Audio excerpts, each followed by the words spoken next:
4 years అవుతుంది. అవిజ్ఞ అంటే తెలుసుకోవాలనే ఈ ఒక్క మాటతో ఈ ఛానల్ మొత్తం కూడా నడిచింది. కసి ఇంకా పెరిగింది. అసలు నేను ఏం చేస్తున్నాను అనేది గట్టిగా అరిచి చెప్పాలని అనిపించింది. మన మాటల కంటే మనం చూపించే యాక్షన్స్ గట్టిగా ఉండాలనేది ఫిక్స్ అయిపోయా. ఒక మాట చెప్పిన, ఈ రోజుల్లో చదువు అనేది ఒక లగ్జరీ గూడైపోయింది. డబ్బున్న వాడికి మాత్రమే క్వాలిటీ ఎడ్యుకేషన్ దొరుకుతుంది. నాలాంటి పేదవాళ్ళకి నువ్వు బలంగా కోరుకుంటే ఈ విశ్వమంతా ఏకమై నీ కోరికను నిజంగా సాధించేలా చేస్తుంది. ఇది నా లైఫ్లో జస్ట్ కొటేషన్ మాత్రమే, కానీ ఇప్పుడు ఇది నా లైఫ్ ఎక్స్పీరియన్స్. నేను లైఫ్లో ఇది అనుభవించి చెప్తున్నా, సీరియస్గా చెప్తున్నా. నువ్వు బలంగా కోరుకుంటే నీ కోరిక నెరవేర్చడానికి ఈ విశ్వమంతా ఏకమే నీకు హెల్ప్ చేస్తుంది. నిజంగా చెప్తున్నా. అసలు ఏం జరిగింది ఏంటి క్లియర్గా చెప్తా, చాలా జాగ్రత్తగా వినండి. ఈ ఛానల్ పెట్టి 4 ఇయర్స్ అవుతుంది. అవిజ్ఞ అంటే తెలుసుకోవాలనే ఈ ఒక్క మాటతో ఈ ఛానల్ మొత్తం కూడా నడిచింది. సరిగ్గా కంటి మీద కునుకలేదు, సరిగ్గా తిండి కూడా తినలేదు. నా పేరెంట్స్తో ఉన్న స్వీట్ మూమెంట్స్ అన్నిటిని విడిచిపెట్టేసా, ఫ్యామిలీని విడిచిపెట్టేసా. అన్నీ దేనికోసం తెలుసా? ఒకే ఒక్కదానికోసం, టీచింగ్. ఎస్, ఈ టీచ్ చేయాలి అనే ఒకే ఒక్క ప్యాషన్ కోసం అంతటిని విడిచిపెట్టాను. కానీ ఇది అనుకున్నంత ఈజీగా ఏం జరగలేదు. Reason society. మీ అబ్బాయికి ఏం చేస్తున్నాడు? ఇంకా జాబ్ రాలేదా? ఓ ఇంట్లో ఉంటున్నాడా? బయటికి ఎక్కడికి వెళ్ళడా? ఇలాంటి మాటలన్నీ కూడాను సైలెంట్గా వినేటప్పుడు చాలా బాధ అనిపించేది. వాళ్ళన్న ప్రతి మాటకి కూడాను మాటకి నాలో కాన్ఫిడెన్స్ పెరిగింది, కసి ఇంకా పెరిగింది. అసలు నేను ఏం చేస్తున్నాను అనేది గట్టిగా అరిచి చెప్పాలని అనిపించేది. ఈ 4 ఇయర్స్లో సోషల్ అనే ఒక సబ్జెక్ట్కి బ్రాండ్గా మారింది ఈ అభిజ్ఞ అనే ఛానల్.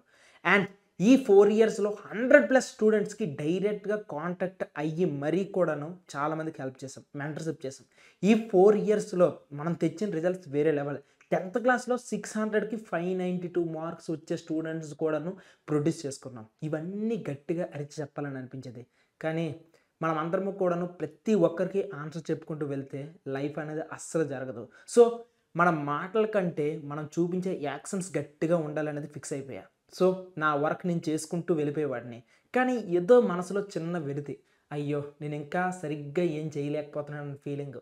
నేను ఒక్కడనే కదా, ఒక్కడిగా వర్క్ చేసేటప్పుడు జస్ట్ నా పరిధి ఒక 100 మెంబర్ స్టూడెంట్స్కి హెల్ప్ చేసే అంతే. కానీ నాకు ఇంకా ఎక్కువ మందికి హెల్ప్ చేయాలనిపించేది, ఇంకా ఎక్కువ మందికి దారి చూపించాలి అనిపించేది, ఇంకా ఎక్కువ మంది స్టూడెంట్స్కి, ఇంకొక మాటలో చెప్పాలంటే వేల మంది స్టూడెంట్స్కి వాళ్ళ ఇంట్లోకి వెళ్ళి హెల్ప్ చేయాలని అనిపించేది.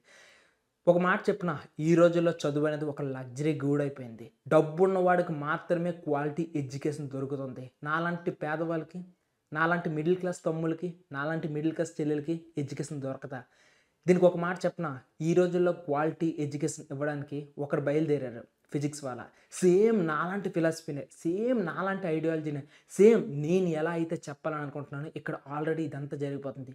అప్పుడు ఆ మూమెంట్ నేను ఫిక్స్ అయిపోయాను, ఒకవేళ వర్క్ చేస్తే ఫిజిక్స్ వాళ్ళలో వర్క్ చేయాలని అనిపించింది.